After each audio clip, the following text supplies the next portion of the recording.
Hello and welcome to Video Podcast 11.1. At this point, we're going to turn our attention to Earth's atmosphere.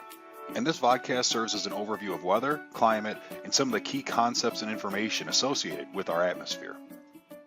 I'd like to first call your attention to something that's often confused by the general public, and that's the difference between weather and climate. Shown on the screen is a tweet from now President Donald Trump. And regardless of your opinion of Mr. Trump as a president or as a person, I think it's fair to say that this tweet serves as a great example of the ignorance that's often associated with this topic. Let's start off by talking about weather. When we use the term weather, we're talking about the state of our atmosphere in a given location at a specific time. The weather is constantly changing on a day-to-day basis, and the weather is ultimately driven by the sun. One other thing I'd like to say about weather is that it can fluctuate wildly. For example, here in the Midwest, it can get really cold in April and May. And I can even recall some days in the 70s and 80s in February and March. But just to restate it, weather describes the state of our atmosphere in a given location at a specific time. Now, climate is different. Climate is the sum of all statistical weather information that helps us describe a region.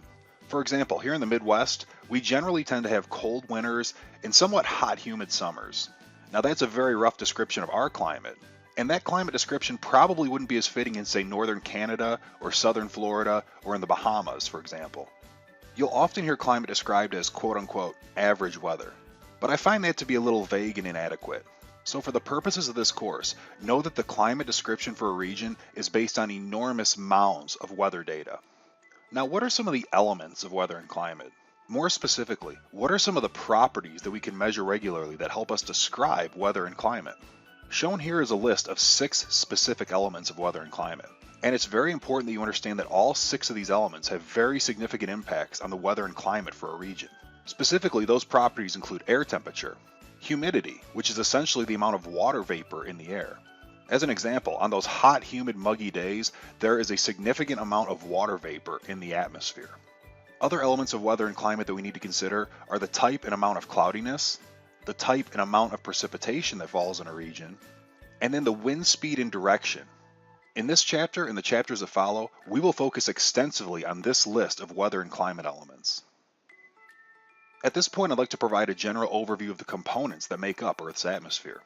For starters, the definition that you see in red font is a very important definition that you should probably jot down.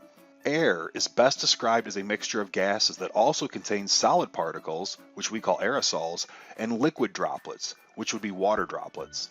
We're going to focus on the 4 main components of clean, dry air. The vast majority of what we breathe is nitrogen gas, and as depicted in this pie chart, oxygen gas isn't even a close second. So nitrogen gas makes up about 78% of clean, dry air.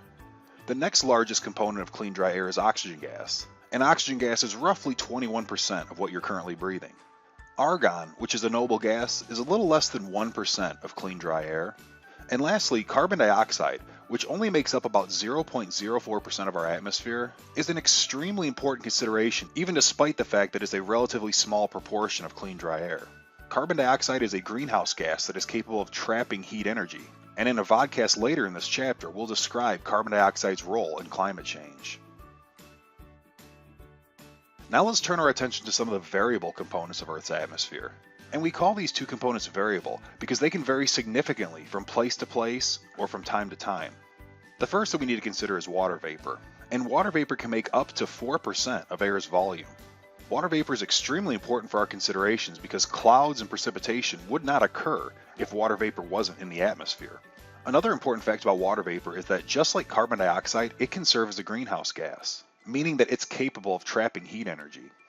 And very obviously, knowing that water is listed as a variable component, it probably shouldn't surprise you that the amount of water vapor in our atmosphere can change regularly. In fact, if you have a weather app, you can monitor the relative humidity or the dew point temperature on a day-to-day basis, and you'll probably see it changing fairly often. And just as an FYI, both relative humidity and dew point temperature provide descriptions of the amount of water vapor in the air.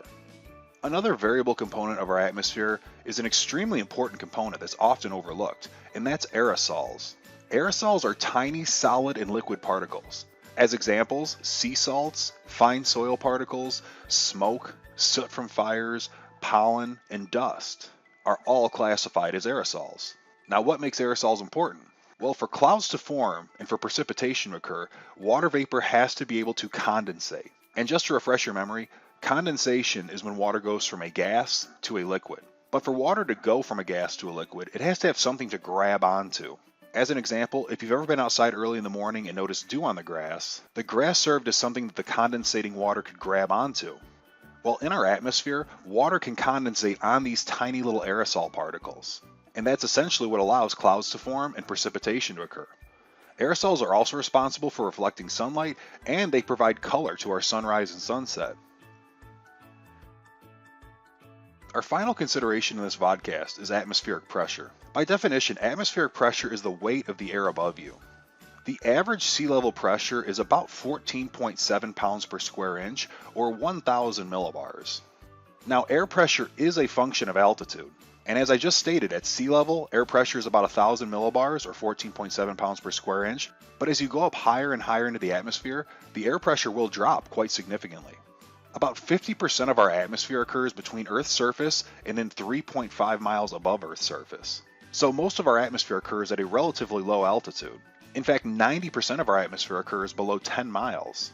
Let's take a look at this graph shown on this slide. If we start down at the very bottom, close to sea level, the atmospheric pressure is what we'd expect it to be, about 1,000 millibars. Now, if you climb or fly to an altitude of, say, 2 miles, you'll notice that the air pressure has dropped to roughly 700 millibars. At an altitude of 3.5 miles, which is the line that separates 50% of our atmosphere from the other 50% of our atmosphere, depending on if you're the top or bottom of that line, the atmospheric pressure is roughly half of what it would be at sea level. If you ever have the ambition to climb Mount Everest, at the very top of Mount Everest, the air pressure is only 314 millibars. It's about a third of that you'd experience at sea level. And at that altitude, we're talking dangerous conditions. So without an oxygen mask and an oxygen tank, you'd have a very tough time breathing at that altitude. And then as you work your way higher and higher into the atmosphere towards the very top of our atmosphere, the atmospheric pressure will approach zero. Okay, that concludes this video podcast. In our next video podcast, we will talk about the 4 specific layers of Earth's atmosphere.